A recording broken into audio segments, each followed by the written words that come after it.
Outubro também é o mês da conscientização contra a perda gestacional ou do recém-nascido. Por isso, estamos recebendo aqui em nossos estúdios a psicóloga do CAPS, Kate Santoro, para falar um pouquinho sobre esse assunto. Seja bem-vinda, Kate.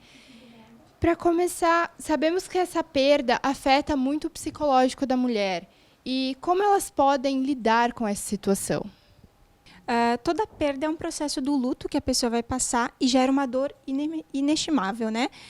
Principalmente quando se quebra ciclos, né? Porque a ordem das pessoas é primeiro partir os avós, os pais e depois os filhos. A perda gestacional, ou muitos conhecem como perda perinatal, a gente chama mais de perda gestacional porque engloba a gestação. A perda perinatal, ela engloba também desde a morte do bebê na gestação e até o período do puerpério, que é logo depois do seu nascimento. Então, tem pesquisas que comprovam que existem 3 momentos, principalmente da vida da mulher, onde que ela tem um comprometimento maior da parte psicológica, que ela pode gerar situações psicológicas, né? Como depressão, ansiedade, que são os períodos da adolescência, principalmente na gestação e na questão da menopausa também. Então, assim, só para vocês terem noção do quanto abala o psicológico da mulher, ela já está num período que ela fica bem mais suscetível para algum comprometimento mental. Imagina ter uma perda dessas, né?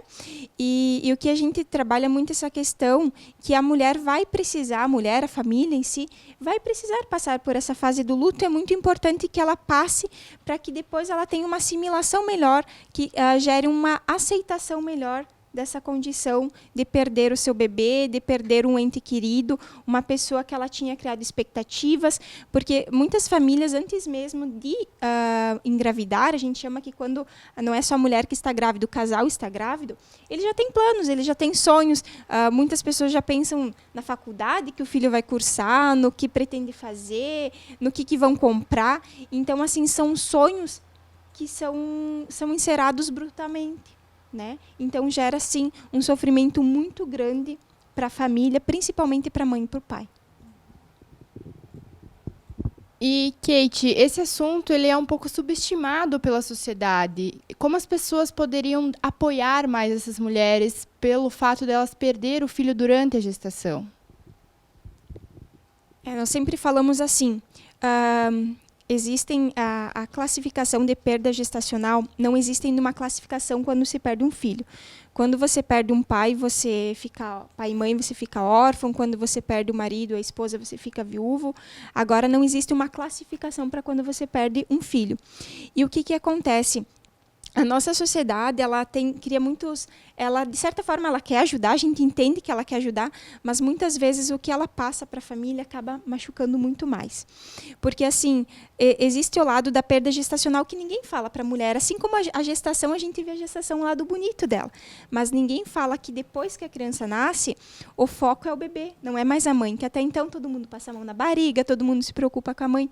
Então ninguém fala que essa mulher que perdeu o bebê, né, nessa perda gestacional, ela vai ter que passar por um parto. Muitas vezes vai ser no dia, muitas vezes vai precisar esperar com que esse bebê, né, automaticamente seja expelido pelo corpo dela. Então, ela vai passar por um parto. Ela vai precisar também fazer uma certidão de nascimento, sabendo que já existe uma certidão de óbito antes. Isso ninguém fala para a mulher, né?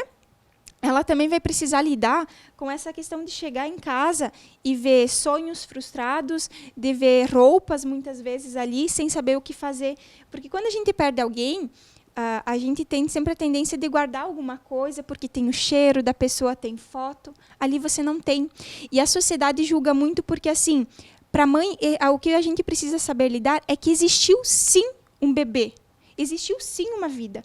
Muitas pessoas até dizem, quantos filhos você tem? Não conta aquele bebê que perdeu. Precisa, era uma vida.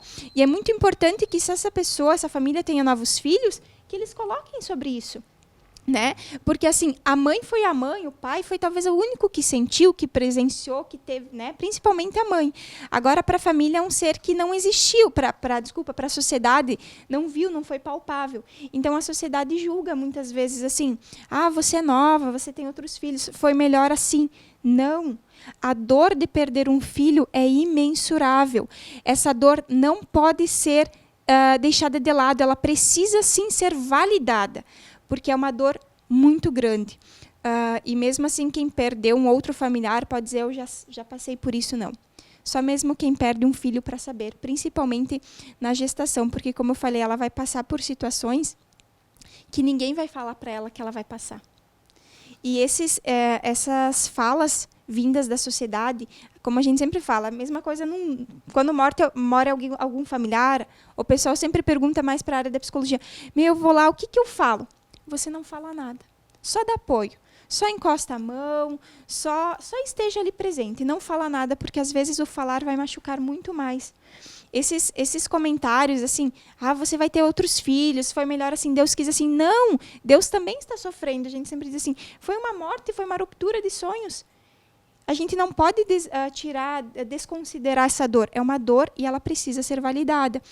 E merece muita atenção, porque pode haver um comprometimento mental, psíquico muito grande se não for dada atenção, né? Então, essa mãe, essa gestante que teve esse bebê, a gente sempre indica assim, que seja considerado o nome da criança, por mais que muitas vezes não se sabia ainda se era menino ou menina, que a mãe deu o nome que ela tinha pensado, que a família, que o pai e a mãe tinham pensado, e dê para que seja fechado esse ciclo. A gente sabe que muitas mães também não podem ir no velório quando se tem determinado, conforme o tamanho do feto, né? E quantas semanas tem, pode-se fazer velório.